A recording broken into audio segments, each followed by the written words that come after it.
বিভিন্ন জায়গায় শত শত এরকম নতুন সদস্যবৃন্দের সামনে আমাদের ফায়ার সার্ভিসের বিষয়ে ধারণা দেওয়ার সুযোগ হয়েছে এবং প্র্যাকটিক্যালি এই বিষয়ে সুযোগ হয়েছে কথা বলার, ক্লাস করার। এখানে আমাদের না হয় সেই ব্যাপারে সচেতনতার জন্য আমরা কাজ করি। তো আসলে না, আমি বলতে চাই যে আসলে আমাদের এই দেশ অত্যন্ত সুন্দর একটি দেশ। এই দেশকে আমরা নিজেদের মতো যাতে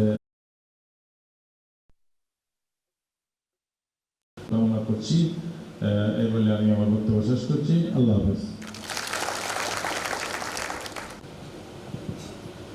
ধন্যবাদ জনাব মোহাম্মদ মিজানুর রহমান, উপপরিচালক ফায়ার সার্ভিস ও সিভিল। সমাবেশ অনুষ্ঠানের এই পর্যায়ে সম্মানিত প্রধান অতিথি মহোদয়ের সদয় অনুমতিক্রমে আমাদের বিভিন্ন উপজেলা থেকে কাজ করি।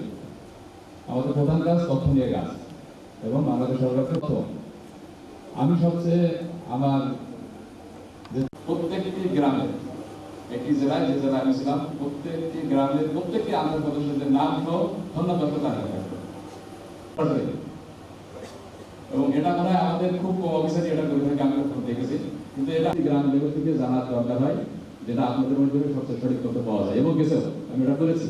নিরাপত্তা উন্নয়ন ব্যতীত কোনো দেশ এগিয়ে যেতে পারে না। এক্ষেত্রে বাংলাদেশ আনসার ও গ্রাম রক্ষা বাহিনীর সুবিশাল অংশ রয়েছে সাধারণ আনসার। এর মধ্যে আমাদের সকল নিরাপত্তার মূল জিনিসটা তাদের মধ্যে নিয়োজিত।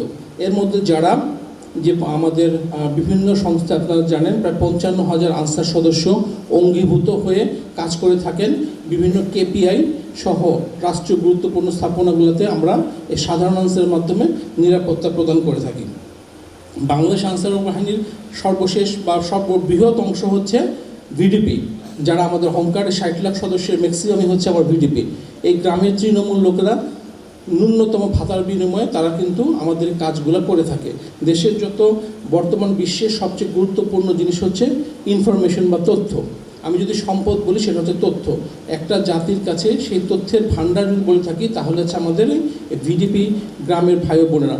আমার পূর্ববর্তী বক্তব্য ডিআইজি মহোদয় থেকে শুরু করে এসপি মহোদয় শুরু করে এনএসএর যে বক্তব্য যেটা উঠে আসছে, অর্থাৎ আমরা যদি এই তথ্যগুলোকে যদি সঠিক প্রভাবে কাজ করতে পারি, দেশের চিত্র কিন্তু পাল্টিয়ে যাবে। আমরা যে বৈষম্যহীন বাংলাদেশ চাচ্ছি, যে পরিবর্তিত বাংলাদেশ চাচ্ছি, তার জন্য প্রয়োজন হচ্ছে দুষ্কৃতকারী যে আমার এসপি মহোদয় বলবেন 5%, সেই 5% লোককে যদি আমরা আইডেন্টিফাই করতে পারি তাহলে দেশ কিন্তু আমরা সুন্দর সোনার বাংলা আমরা করতে পারবো। আমাদের দেশে কোথায় নারী নির্যাতন হচ্ছে, কোথায় মাদক সেবীর আছে, কোথায় ইফটিজিং হচ্ছে, এই তথ্যগুলো কিন্তু আমরা যারা গ্রামে একেবারে তৃণমূলে বাস করি তারা কিন্তু আমাদের এই তথ্যগুলো আমরা খুব সহজেই আইনশৃঙ্খলা বাহিনীকে দিতে পারি এবং তাতে কিন্তু সেই এলাকার পরিবেশটা ভালো থাকে। আশা করছি আপনারা আজকের সমাবেশের পরে এই প্রচারণার মাধ্যমে আপনাদের গ্রামের ভাই বোনকে উদ্বুদ্ধ করবেন যাতে নতুন বাংলাদেশকে বৈষম্যহীন বাংলাদেশ গড়ার জন্য সকলের জন্য যাতে আমরা ভালো কাজ করতে পারি।